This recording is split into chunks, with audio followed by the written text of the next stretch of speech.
Assalamualaikum warahmatullahi wabarakatuh. Halo teman-teman, perkenalkan nama saya Raisa Aulia Zayana. Saya dari kelas 11 Layanan Perbankan 2. Saya dari absen 24. Saya di sini ingin menjelaskan hasil resum jurnal-jurnal yang sudah saya cari. Di sini ada 5 jurnal nih teman-teman yang sudah saya resum. Yuk langsung aja ke yang pertama. Nah teman-teman, yang pertama itu ada implementasi PSAK 71 Januari 2020 dan profitabilitas perbankan di Indonesia. Identitas jurnalnya yaitu ada nama jurnal, Jurnal Ilmiah Akuntansi dan Bisnis.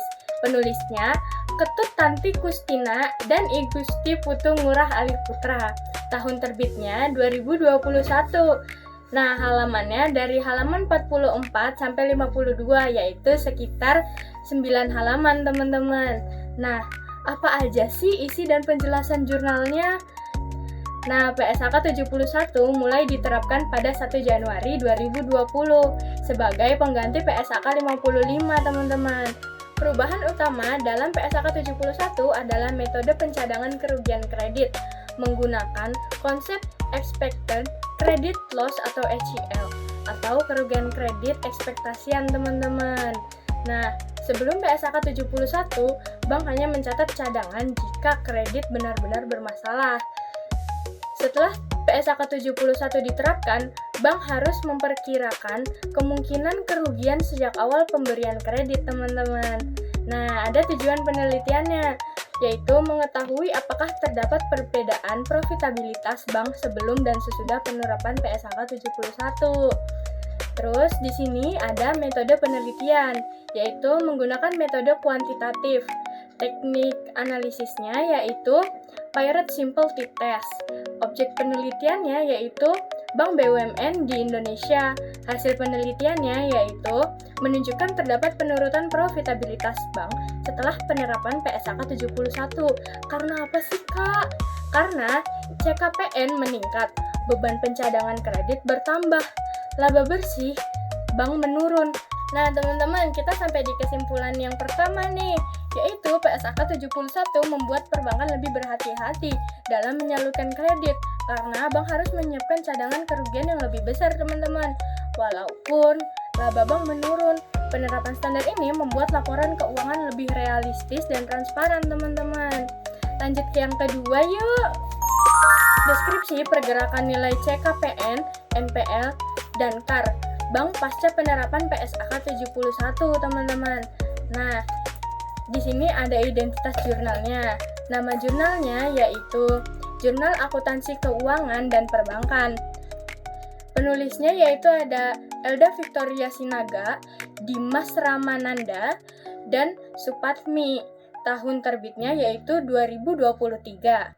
Nah, halamannya dari halaman 1846 sampai halaman 1856, teman-teman. Apa aja sih isinya?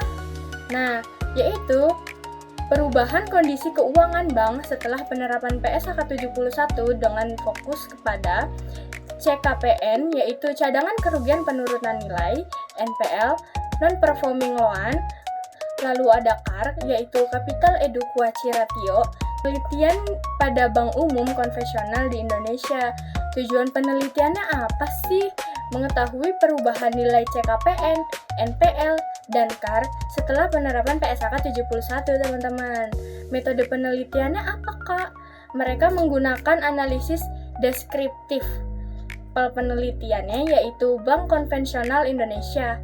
Hasil penelitiannya yaitu menunjukkan CKPN meningkat pada sebagian besar bank.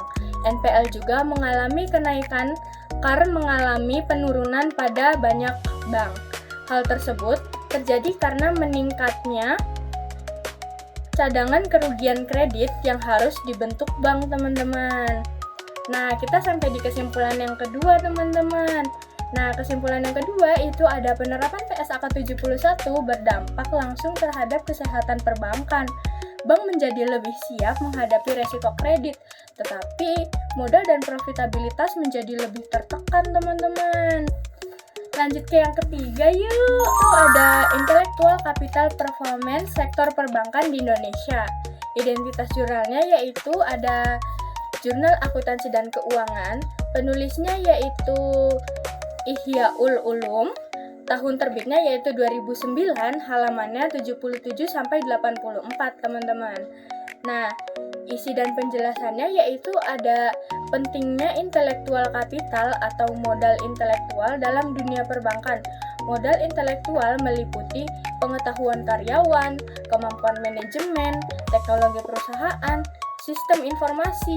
Penelitian menggunakan metode FAIC atau Value Added Intellectual Coefficient untuk mengukur efisiensi modal intelektual bank, teman-teman. Nah, tujuan penelitiannya apa sih, Kak? Tujuan penelitiannya yaitu mengukur dan menganalisis kinerja intelektual kapital sektor perbankan Indonesia. Metode penelitiannya yaitu mereka menggunakan laporan keuangan bank tahun 2004 sampai 2006. Analisisnya menggunakan metode FAIC. Bank yang memiliki pengelolaan SDM dan teknologi yang baik memiliki kinerja lebih tinggi. Kita sampai di kesimpulan yang ketiga.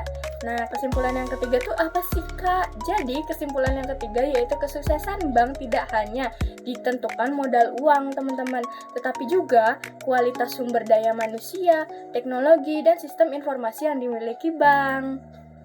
Lanjut ke yang keempat yuk. Yang keempat yaitu ada analysis of bank health before and after the implementation of PSAK 71, teman-teman. Nah, identitas jurnalnya yaitu Jurnal Ilmu Keuangan dan Perbankan atau JIKA. Penulisnya yaitu Wulan Dwi Antari, Triana Anggraeni, dan Reni Rosita. Tahun terbitnya yaitu 2022, halamannya 42 sampai 50, teman-teman.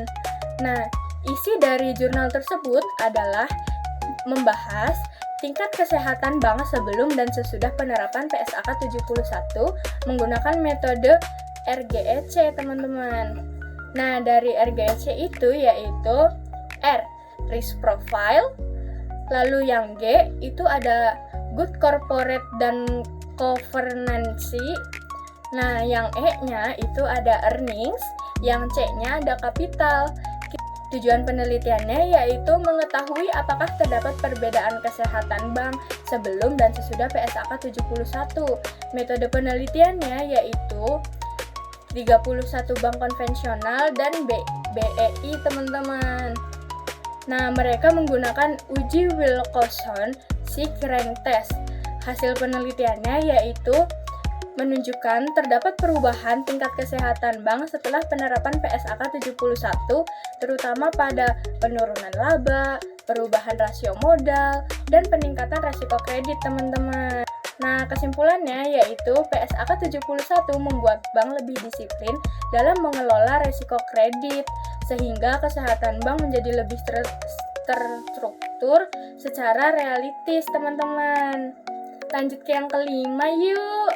Nah, jadi di jurnal yang terakhir ini judulnya Dampak Penerapan PSAK 71 terhadap Tingkat Profitabilitas Perusahaan Perbankan di Indonesia. Identitas jurnalnya yaitu dengan judul Akuntansiku, penulisnya Akrizal Zeta Harindra dan Hana Kurnia Sohiba dan Amri Firmansyah, teman-teman. Nah, tahun terbitnya yaitu 2023, halamannya 112 sampai 124, teman-teman. Apa aja sih, Kak, isi jurnalnya? Yaitu isi jurnalnya membahas dampak penerapan PSAK 71 terhadap profitabilitas bank di Indonesia dengan membandingkan kondisi sebelum dan sesudah penerapan standar, teman-teman. Fokus utama penelitian adalah perubahan metode pencadangan kredit. PSAK lama menggunakan pendekatan backward looking, PSAK 71 menggunakan forward looking. Nah, tujuan penelitiannya yaitu menguji dampak PSAK 71 profitabilitas perubahan perbankan. Nah, lalu ada metode penelitian, teman-teman. Mereka menggunakan data laporan keuangan bank tahun 2019 sampai 2020. Mereka juga menggunakan analisis kuantitatif, teman-teman. Nah, di sini ada hasil penelitiannya, yaitu penelitian menemukan profitabilitas bank mengalami penurunan, beban CKPN meningkat cukup besar, dan bank menjadi lebih konservatif dalam pemberian kredit, teman-teman. Nah, kita sampai di kesimpulan yang terakhir loh, teman-teman. Nggak kerasa kan? Nah, yang terakhir itu ada penerapan PSAK 71 memang menekan pada laba bank dalam jangka pendek, tetapi meningkatkan kualitas pencatatan akuntansi dan manajemen resiko bank, teman-teman. Nah, cukup di sini pertemuan kita kali ini. Sampai jumpa lagi ya, teman-teman. Assalamualaikum warahmatullahi wabarakatuh.